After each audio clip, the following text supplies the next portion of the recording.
Hari ini kita bersama-sama memasuki hari Minggu biasa yang ke-13.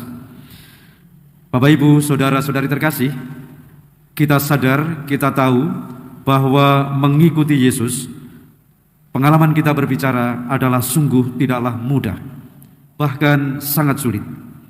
Mengikuti Yesus dan menjadi murid-muridnya tidak bisa kita jalani setengah-setengah, tetapi sungguh harus kita hidupi secara total, penuh penyerahan diri seutuhnya kepada Dia, dan berusaha untuk senantiasa hidup dalam roh.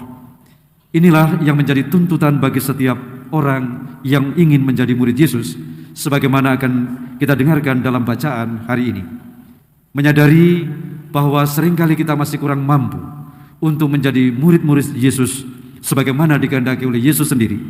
Mari bersama-sama dengan segala kerendahan hati kita memohon kerahiman Tuhan.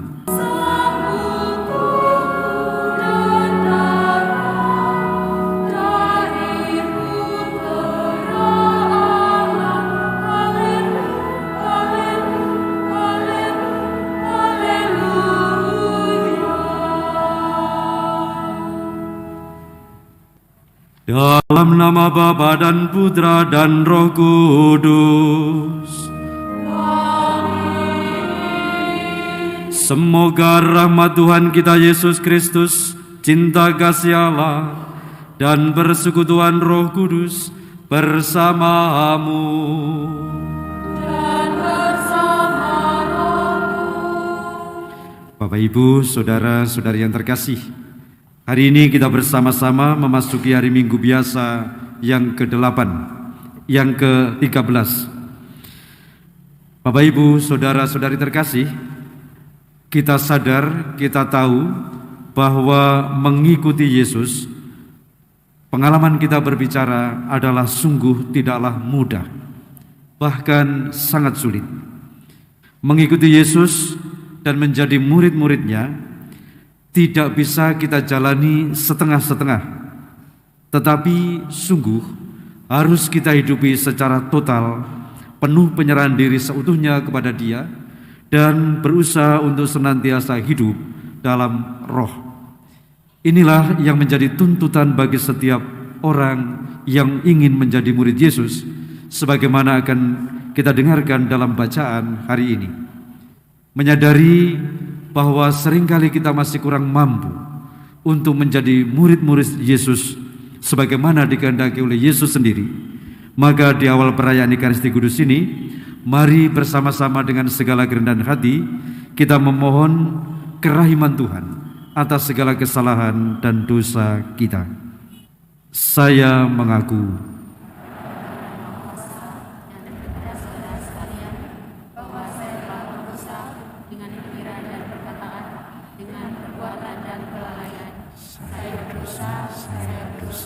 saya sungguh berdosa. Oleh sebab itu saya mohon kepada Sang Maha, kepada para malaikat dan Roh Kudus, dan kepada saudara sekalian, supaya mendoakan saya pada Allah. Semoga Allah yang Maha Kuasa mengasihani kita, mengampuni dosa kita, dan menghantar kita ke hidup yang kekal. Marilah berdoa. Allah Bapa kami yang Maha Kuasa, Yesus Putra-Mu terkasih mengajak kami untuk mengikutinya tanpa menengok apa yang telah lalu. Buatlah kami pantas bagi kerajaan-Mu, sehingga kami bersedia dan dengan setia mengikuti panggilan-Mu, serta melaksanakan sabda-Mu. Dengan pengantaran Tuhan kami Yesus Kristus Putra-Mu, yang hidup dan berkuasa bersama Dikau dalam persatuan Roh Kudus, Allah sepanjang segala masa.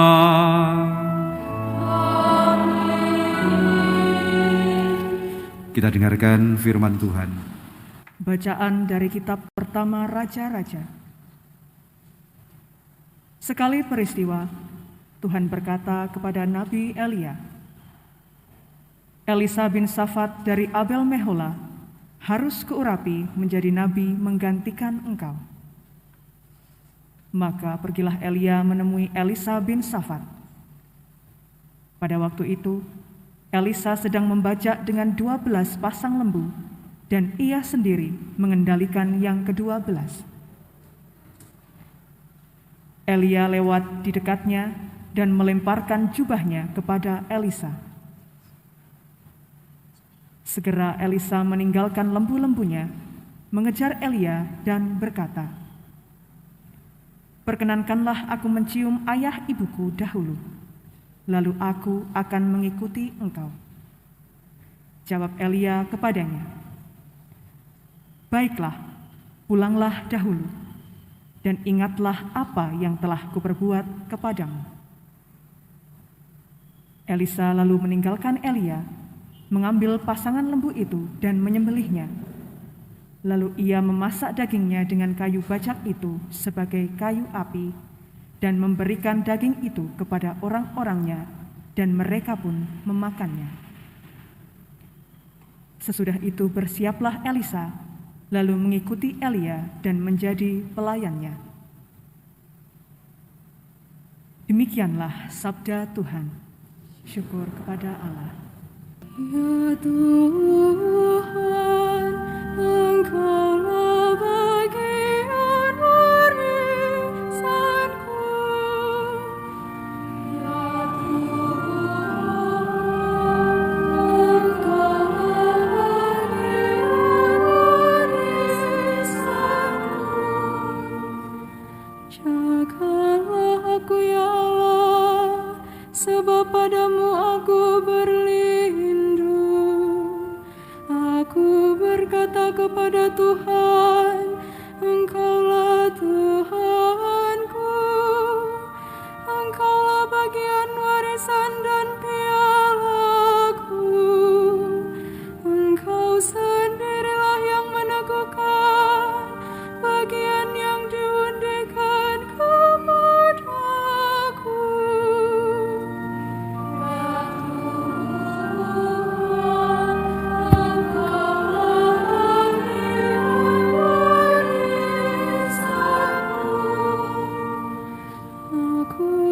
Puji Tuhan yang telah memberi nasihat kepada aku. Pada waktu malam aku diajar oleh hati nuraniku. Aku senantiasa memandang kepada Tuhan, karena Ia berdiri di sebelah kananku. Aku tidak goyah. Ya Tuhan, Engkaulah bagian warisanku. Sebab itu hatiku bersukacita dan jiwaku bersorak-sorai, dan tubuhku akan diam dengan tentera. Sebab Engkau tidak menyerahkan aku ke dunia orang mati, dan tidak membiarkan orang kudus-Mu melihat kebinasaan. Ya Tuhan, Engkaulah bagian warisanku. Engkau memberitahukan kepadaku jalan kehidupan, dan di hadapan-Mu ada sukacita berlimpah. Di tangan kanan-Mu ada nikmat yang abadi. Ya Tuhan, Engkaulah bagian warisanku. Bacaan dari surat Rasul Paulus kepada jemaat di Galatia. Saudara-saudara, Kristus telah memerdekakan kita, supaya kita benar-benar merdeka. Karena itu berdirilah teguh, dan jangan mau tunduk lagi di bawah kuk perhambaan. Memang kamu telah dipanggil untuk merdeka, tetapi janganlah kamu mempergunakan kemerdekaan itu sebagai kesempatan untuk hidup dalam dosa, melainkan layanilah seorang akan yang lain karena kasih. Sebab seluruh hukum Taurat tercakup dalam satu firman ini: kasihilah sesamamu manusia seperti dirimu sendiri. Akan tetapi, kalau kamu saling menggigit dan saling menelan, awaslah, jangan-jangan kamu saling membinasakan.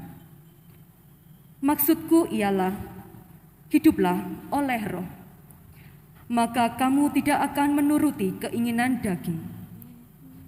Sebab keinginan daging berlawanan dengan keinginan Roh, dan keinginan Roh berlawanan dengan keinginan daging, karena keduanya bertentangan.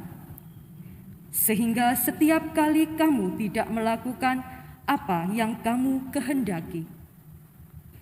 Sebaliknya, kalau kamu membiarkan diri dibimbing oleh Roh, maka kamu tidak hidup di bawah hukum Taurat. Demikianlah sabda Tuhan. Alleluia, alleluia, alleluia. Alleluia, alleluia, alleluia. Bersabdalah ya Tuhan, sebab hamba-Mu mendengarkan. Sabda-Mu adalah sabda hidup yang kekal. Haleluya, haleluya, haleluya. Tuhan bersamamu. Dan bersama rohmu. Inilah Injil suci menurut Lukas.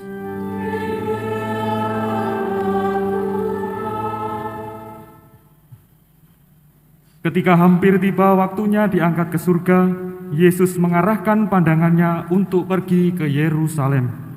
Ia mengirim beberapa utusan mendahului dia. Mereka itu pergi, lalu masuk ke suatu desa orang Samaria untuk mempersiapkan segala sesuatu baginya. Tetapi orang-orang Samaria itu tidak mau menerima dia, karena perjalanannya menuju Yerusalem. Ketika dua muridnya, yaitu Yakobus dan Yohanes, melihat hal itu, mereka berkata, "Tuhan, apakah Engkau mau supaya kami menyuruh api turun dari langit untuk membinasakan mereka?" Tetapi Yesus berpaling dan menegur mereka. Lalu mereka pergi ke desa yang lain. Ketika Yesus dan murid-muridnya melanjutkan perjalanan, datanglah seseorang di tengah jalan dan berkata kepada Yesus, "Aku akan mengikuti Engkau kemanapun Engkau pergi."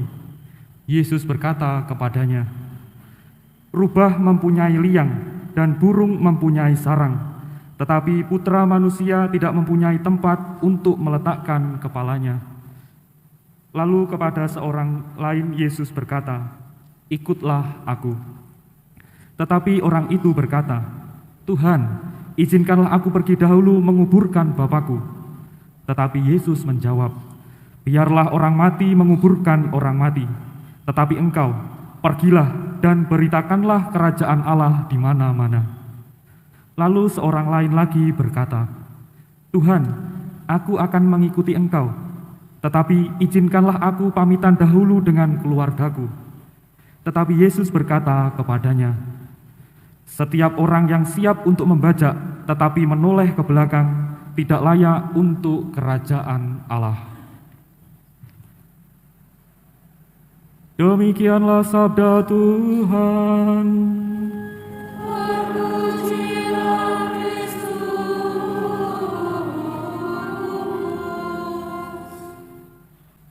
Bapak, Ibu, saudara-saudari yang terkasih dalam Kristus Yesus, sore hari ini saya tidak akan berkhotbah, Tetapi saya akan membacakan surat gembala Bapak Uskup kita dalam rangka pertemuan keluarga sedunia yang ke-10 yang dibuka oleh Bapak Suci dimulai pada tanggal 22 Juni kemarin dan akan ditutup besok.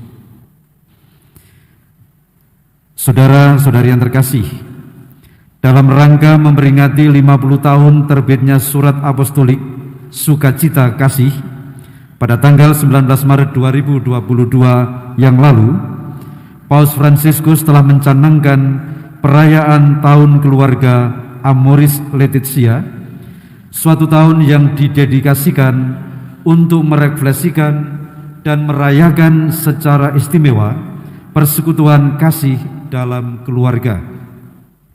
Tahun keluarga ini akan ditutup dengan pertemuan keluarga sedunia yang ke-10 di Roma pada tanggal 26 Juni 2022 dengan tema Kasih Keluarga, Panggilan dan Jalan Kekudusan.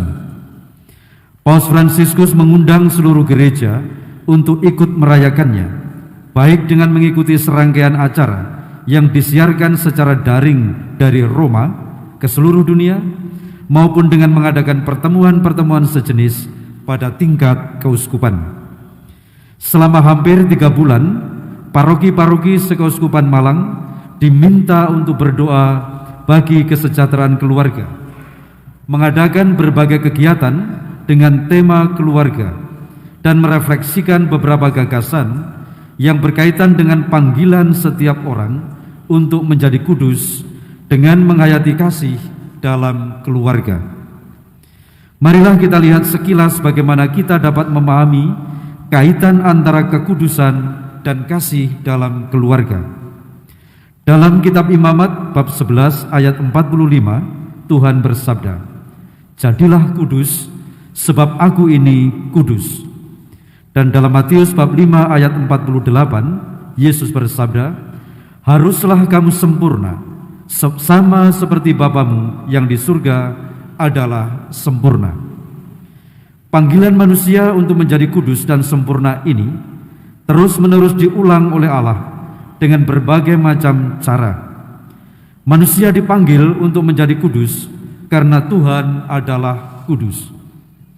Mengapa manusia harus kudus seperti Tuhan? Jawabannya adalah karena manusia diciptakan sebagai gambar dan rupa Allah, sehingga manusia akan bahagia dan menjadi manusia yang sejati kalau dia menjadi kudus seperti penciptanya yang adalah kudus. Manusia yang tidak kudus tidaklah serupa dengan penciptanya dan karenanya akan mengalami penderitaan. Pertanyaan selanjutnya adalah, kapan kita bisa disebut kudus? Jawabannya adalah, kita disebut kudus ketika kita mampu mengasihi Allah dan sesama. Tepat sekali ketika Konsili Vatikan II mendefinisikan kekudusan manusia sebagai kesempurnaan cinta, pengantar Lumen Gentium dan Perfecte Caritatis 1. Kita menjadi kudus kalau kita mampu mencintai Allah dan sesama. Definisi ini sungguh sejalan dengan gagasan bahwa manusia diciptakan sebagai gambar Allah. Dalam surat Yohanes pasal 4 diwartakan kepada kita bahwa Allah adalah kasih. Maka dari itu, barang siapa mengasihi Allah dan sesama adalah manusia sempurna yang mirip dengan Allah dan memenuhi panggilan kodratinya. Semua manusia tanpa kecuali dipanggil untuk menjadi kudus. Kekudusan ini dapat diusahakan melalui cara hidup masing-masing. Untuk menunjukkan hal itu, Santo Yohanes Paulus II telah mendeklarasikan banyak orang kudus, bukan hanya dari antara kaum berjubah saja, tetapi juga dari antara kaum awam yang berasal dari berbagai profesi. Semua orang, apapun status dan profesinya, bisa menjadi kudus. Juga setiap orang yang menjadi anggota keluarga Kristiani bisa menjadi kudus di dalam dan melalui keluarga. Panggilan setiap manusia untuk mengejar kesempurnaan cinta dimulai dari keluarga. Setiap manusia lahir dalam suatu keluarga dan akan berkembang di dalam keluarga. Keluarga adalah persekutuan yang diawali dengan komitmen dua orang untuk saling mencintai sebagai suami istri. Lalu, anak-anak yang menjadi buah cinta mereka melengkapi hubungan cinta mereka. Keluarga menjadi suatu persekutuan cinta.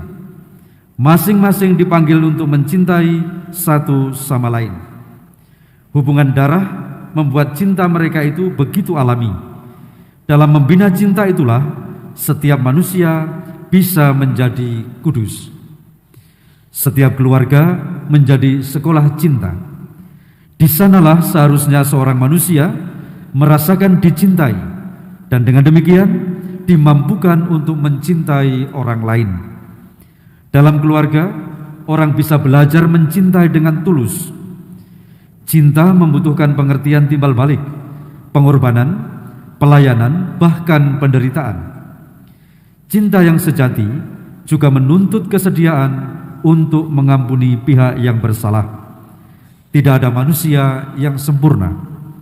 Oleh karena itu, perlu ada kesediaan untuk mengampuni, seperti Tuhan juga bersedia mengampuni kita, manusia berdosa ini.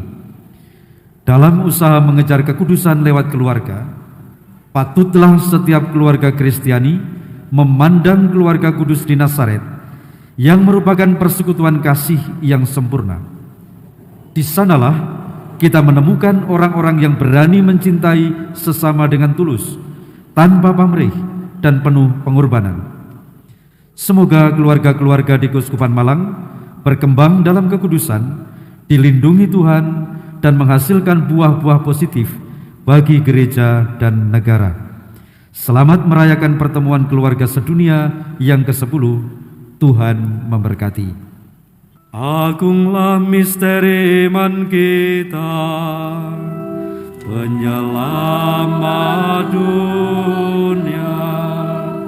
Selamatkanlah kami, karena melalui salib dan kebangkitan-Mu, Engkau telah membebaskan kami.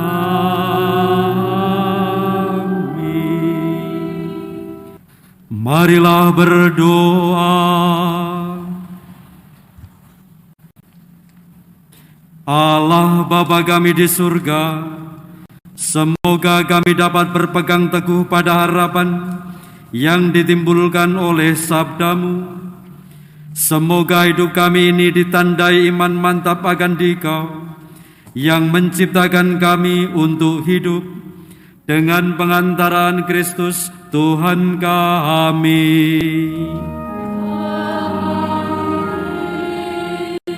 Bapak, Ibu, Saudara-saudari terkasih, mari kita mengakhiri perayaan Ekaristi ini dengan berkat Tuhan. Tuhan bersamamu.